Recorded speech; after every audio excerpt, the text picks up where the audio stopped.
Hi friends, ഇന്നത്തെ വീഡിയോയിൽ എന്താണ് സെർച്ച് എഞ്ചിൻ എന്നാണ് നമ്മൾ പറയാൻ പോകുന്നത്.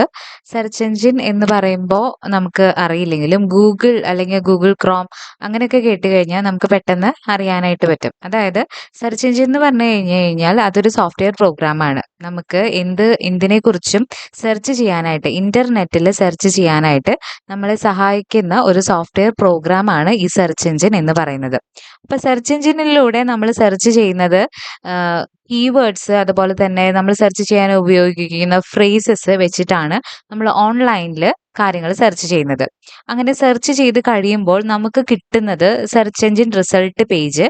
അതിൽ ഉള്ള വെബ് പേജുകളാണ്, നമ്മൾ സെർച്ച് ചെയ്ത ക്വറിയുമായി റിലേറ്റ് ചെയ്തിട്ടുള്ള വെബ് പേജുകളാണ് ഡിസ്പ്ലേ ചെയ്ത് വരുന്നത്.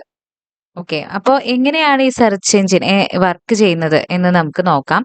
സെർച്ച് എഞ്ചിൻ എന്ന് പറഞ്ഞത് ശരിക്കും ഒരു കോർഡിനേറ്റഡ് സെറ്റ് ഓഫ് പ്രോഗ്രാംസ് ആണ്. ഓക്കെ, നമ്മൾ എന്തിനെ പറ്റിയിട്ടാണ് സെർച്ച് ചെയ്യുന്നത് അതിനെ പറ്റിയിട്ട് ഓൾറെഡി ഇന്റർനെറ്റിൽ അവൈലബിൾ ആയിട്ടുള്ള ഡാറ്റാബേസിൽ സെർച്ച് ചെയ്തിട്ട് നമുക്ക് ആവശ്യമുള്ള ഇൻഫർമേഷൻസ് നമുക്ക് പ്രൊവൈഡ് ചെയ്യുന്ന ഒരു കോർഡിനേറ്റഡ് സെറ്റ് ഓഫ് പ്രോഗ്രാംസ് ആണ് ഈ സെർച്ച് എഞ്ചിൻ എന്ന് പറയുന്നത്.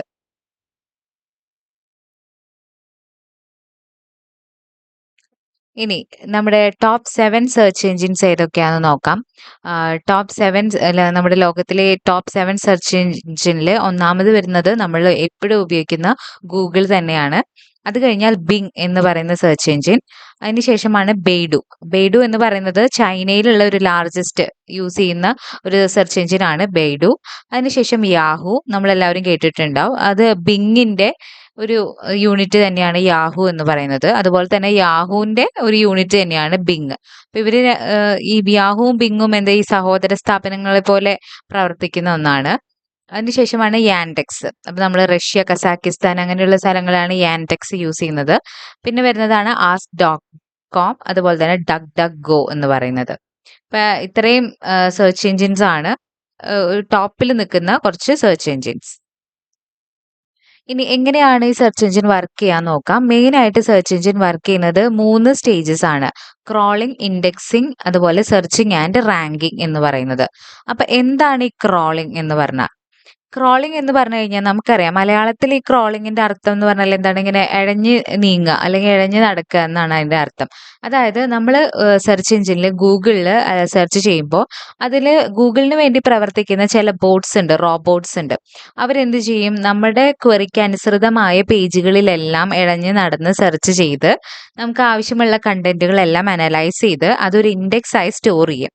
അതിനുശേഷം റാങ്കിങ്ങിന്റെ ബേസിസിൽ ആദ്യം ഒന്നാമത്, രണ്ടാമത്, മൂന്നാമത് എന്നുള്ള രീതിയിൽ നമുക്ക് ആവശ്യമുള്ള ആൻസർ അല്ലെങ്കിൽ നമുക്ക് ഡാറ്റ ഡിസ്പ്ലേ ചെയ്യും. അതാണ് ജനറലി ഒരു സെർച്ച് എഞ്ചിന്റെ വർക്കിംഗ് എന്ന് പറയുന്നത്. അപ്പൊ എന്താണ് ഈ ക്രോളർ എന്ന് നോക്കാം. ക്രോളർ ആണ് നമ്മുടെ റോബോട്ട് അല്ലെങ്കിൽ സ്പൈഡർ എന്നാണ് പറയുന്നത്. അതെന്താന്ന് വെച്ചിട്ടുണ്ടെങ്കിൽ നമ്മൾ ഗൂഗിളിൽ ഒരു വാക്ക് സെർച്ച് ചെയ്ത് കഴിഞ്ഞാൽ അല്ലെങ്കിൽ എന്തെങ്കിലും ഒരു ഫ്രേസ് സെർച്ച് ചെയ്ത് കഴിഞ്ഞാൽ അത് ക്രോളർ നമ്മുടെ ടേം ഡിസ്കവർ ചെയ്ത് അതെല്ലാ വെബ്സൈറ്റിലും സ്കാൻ ചെയ്ത് നമ്മുടെ ക്വറിയുമായി റിലേറ്റ് ചെയ്ത വെബ് പേജുകൾ ഏതൊക്കെയാണ് എന്നുള്ളത് സെർച്ച് ചെയ്യാൻ വേണ്ടി ഉപയോഗിക്കുന്ന ഒന്നാണ് ക്രോളർ എന്ന് പറയുന്നത്. Google's main crawler, Google use ചെയ്യുന്ന ക്രോളറിന്റെ പേരാണ് ഗൂഗിൾ ബോട്ട്സ് എന്നാണ് അതിന്റെ പേര്.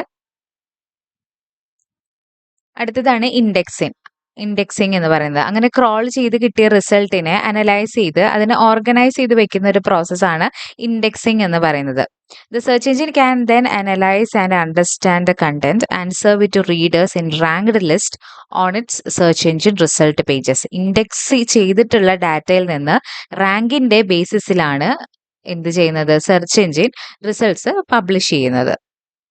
ഓക്കെ, അപ്പൊ ക്രോളിംഗ് എന്ന് പറയുമ്പോൾ ഒരുപാട് എല്ലാ വെബ്സൈറ്റുകളിലും വെബ് പേജുകളിലും ഇന്റർനെറ്റിൽ അവൈലബിൾ ആയിട്ടുള്ള എല്ലാ വെബ് പേജുകളിലും സൈറ്റുകളിലും എല്ലാം കയറി ഇറങ്ങി നമുക്ക് ആവശ്യമുള്ള ഡാറ്റ അനലൈസ് ചെയ്ത് വെക്കുന്നു.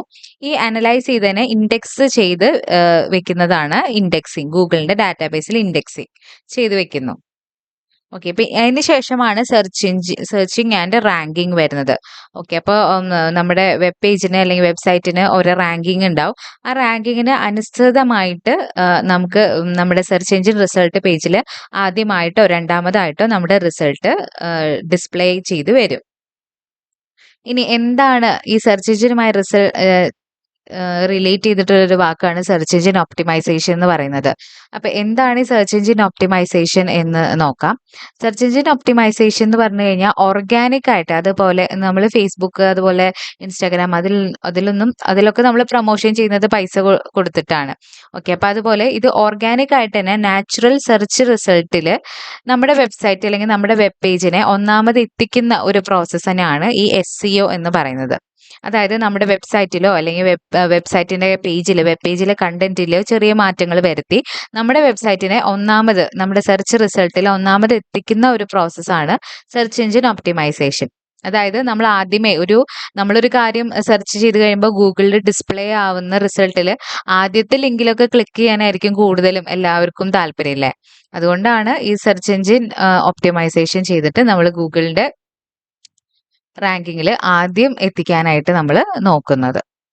ഓക്കെ, അപ്പൊ മെയിൻ ആയിട്ട് ഇതിൽ എന്താ ചെയ്യുക, SEOയില് ആക്ടിവിറ്റീസ് എന്താന്ന് വെച്ചിട്ടുണ്ടെങ്കിൽ നമ്മളൊരു കീവേഡ്സ് നമ്മുടെ വെബ് പേജ് അല്ലെങ്കിൽ നമ്മുടെ ബിസിനസ് പ്രൊഡക്റ്റുമായി റിലേറ്റ് ചെയ്ത കീവേഡ്, ഒരുപാട് സെർച്ച് പൊട്ടൻഷ്യൽ ഉള്ള ഒരു കീവേഡ് കണ്ടുപിടിക്കുക. അതുപോലെ തന്നെ നമ്മുടെ വെബ് പേജുകളിൽ അല്ലെങ്കിൽ വെബ്സൈറ്റുകളിലെല്ലാം ഉപയോഗിച്ചിരിക്കുന്ന കണ്ടന്റും ഇമേജസ് എല്ലാം ഹൈ ക്വാളിറ്റി ആക്കി മാറ്റുക. പിന്നെ നമുക്ക് കുറച്ച് ബാക്ക് ലിങ്ക്സ്, റെലവെന്റ് ആയിട്ട് കുറച്ച് ബാക്ക് ലിങ്ക്സ് ക്രിയേറ്റ് ചെയ്യുക. അതിനുശേഷം നമ്മൾ കൊടുക്കുന്ന അനുസരിച്ചിട്ടുള്ള റിസൾട്ടുകൾ ഒബ്സർവ് ചെയ്യുക. ഇത്രയും ആക്ടിവിറ്റീസ് ആണ് SEOയിൽ ഇൻവോൾവ് ചെയ്യുന്നത്. 3 തരത്തിലുള്ള SEO ആണുള്ളത്. Local SEO, on page SEO, അതുപോലെ തന്നെ ഓഫ് പേജ് SEO എന്ന് പറയുന്നത്. ഓക്കെ, അപ്പൊ ഇത്തരം കാര്യങ്ങളാണ് ഈ ഒരു ചെറിയ വീഡിയോയിൽ ഉൾപ്പെടുത്തിയിരിക്കുന്നത്.